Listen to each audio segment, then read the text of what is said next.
Quando um trabalhador é submetido a ambientes de trabalho insalubres, que podem causar problemas respiratórios, logo se pensa que a única saída é uma máscara, como a de um super-herói ou um extraterrestre. Acontece que a máscara nem sempre é sinônimo de boa proteção.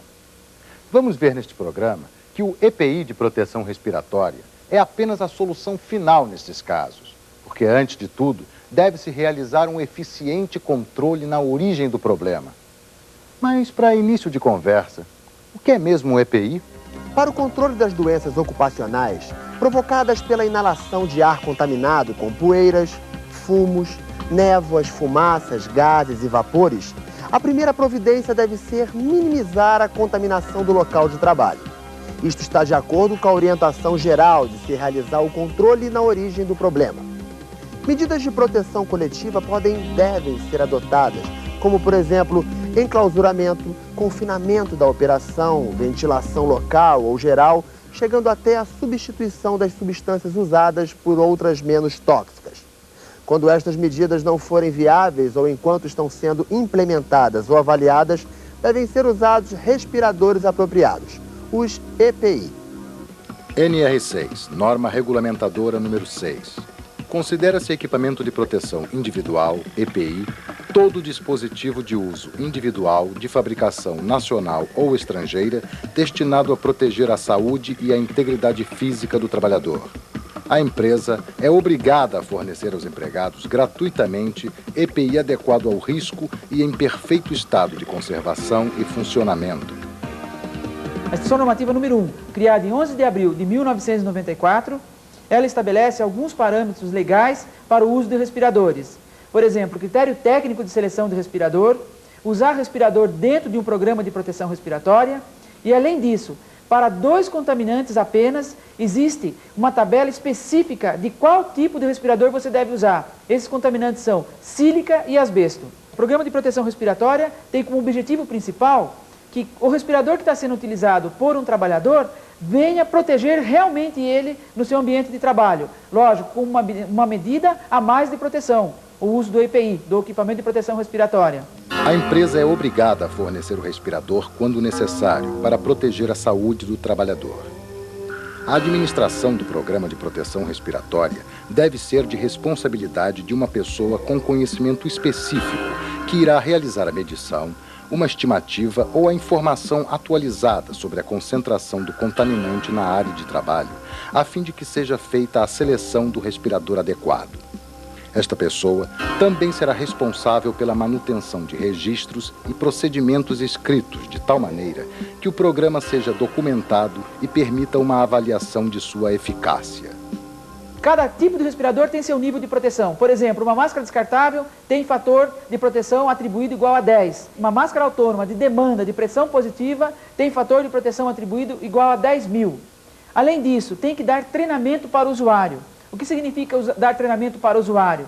É explicar para o usuário que tipo de contaminante ele vai estar exposto, por que a necessidade do uso do respirador, quais são as medidas de proteção coletiva que já existem no seu ambiente de trabalho, treinar ele como usar corretamente o respirador, por exemplo, fazer ensaio de vedação, fazer o ensaio de verificação de vedação e verificar uma coisa muito importante, que qual é o conforto que esse respirador oferece para o usuário.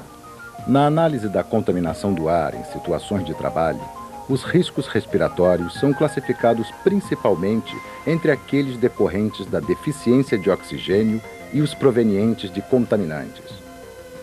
No primeiro caso, quando a porcentagem de oxigênio for menor que 12,5% ao nível do mar em pressão atmosférica de 95 milímetros de mercúrio, a atmosfera é considerada IPVS, isto é, imediatamente perigosa à saúde ou à vida.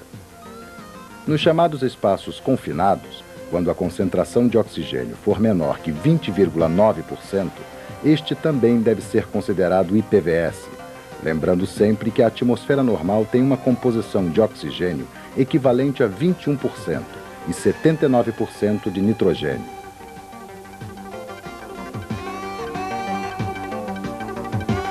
No caso de contaminantes, os chamados aerodispersóides, que nada mais são do que elementos dispersos no ar, os casos mais comuns são os ambientes com fumos, névoas, fumaças, neblinas e radionuclídeos. O ensaio de verificação de vedação significa o quê? Quando o respirador é selecionado corretamente, então você tem um determinado nível de contaminação no teu ambiente de trabalho e necessita de um respirador, de acordo com o fator de proteção, você vai selecioná-lo. Por exemplo, você tem um respirador que tem de fator de proteção 10. Foi selecionado corretamente esse respirador.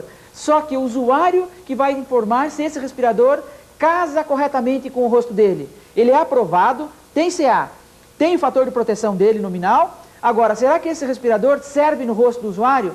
Então é feita essa verificação de vedação inicialmente pelo próprio usuário. O que significa fazer essa verificação de vedação? É fazer o ensaio de pressão negativa e o ensaio de pressão positiva. No ensaio de pressão negativa é feito o quê? Você bloqueia os filtros, ou seja, por onde passa o ar, e inala suavemente, para verificar se está entrando ar no contorno da face. Tá? Então seria bloquear os filtros e inalar suavemente.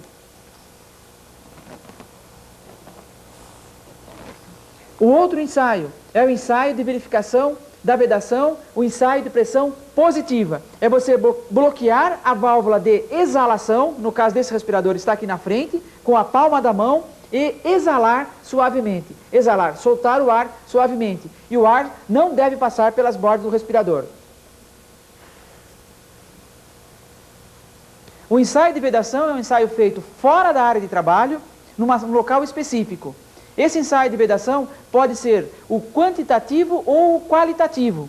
Um dos mais simples é o qualitativo, que é feito, por exemplo, o ensaio com a sacarina.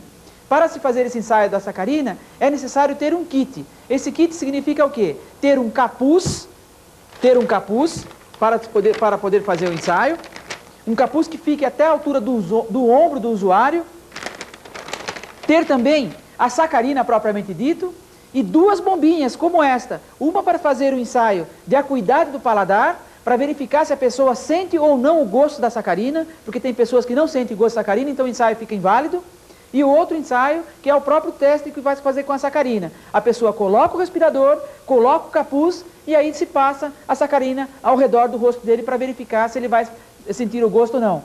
Porém, nesses momentos que a gente vai estar passando a sacarina, ele vai ter que estar fazendo vários exercícios, uma série de exercícios protocolados dentro do programa de proteção respiratória. Um dos exercícios é falar, outro, por exemplo, é andar sem sair do lugar, fazer vários movimentos com a cabeça, olhar para cima, olhar para baixo. Tá? Dentre esses movimentos é que o respirador pode se deslocar, porque é feito, na verdade, uma simulação de um dia a dia do usuário do respirador.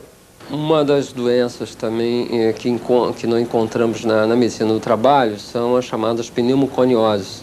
São inflamações, né, no nível do pulmão, ocasionado por agentes químicos ou por poeiras, né, como principalmente a principal delas hoje aqui no Brasil é a silicose, que é a principal doença que gera um problema no pulmão, que praticamente esse pulmão fica bastante duro, enrijecido e perdendo a função principal nela, que é a troca, né? A função pulmonar, fazendo com que a pessoa passe ao longo dos anos, depois de 20 anos de exposição, possa ter uma dificuldade aí, respiratória, né, no seu dia a dia, gerando incapacidade e até a morte desse trabalhador. Atualmente, no Brasil, vem se aumentando a fiscalização, principalmente das pessoas que trabalham em pedreiras, porque a gente observa nitidamente um trabalho ainda amador, né, nessas pedreiras, sem uso de equipamentos de proteção individual, ou mesmo até em situações que a gente percebe que o equipamento de proteção individual, a máscara, está presente no ambiente de trabalho, mas esse trabalhador não foi treinado, não foi sensibilizado para que ele possa entender da importância daquele equipamento de proteção individual. Outra tipo de situação que a gente vê muito são os fumos metálicos, né, que também, ao entrar, não sendo utilizado o equipamento de proteção,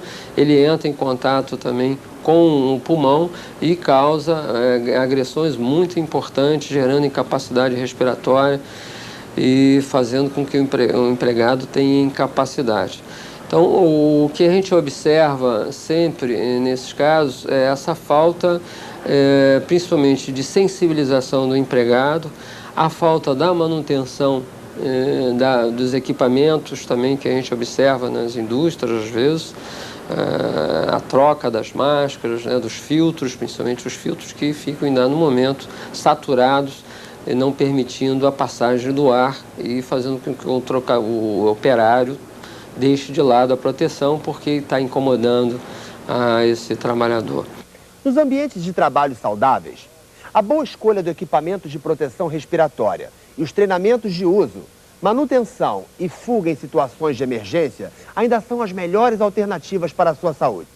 Fundacentro, trabalhando pela segurança e saúde de quem trabalha.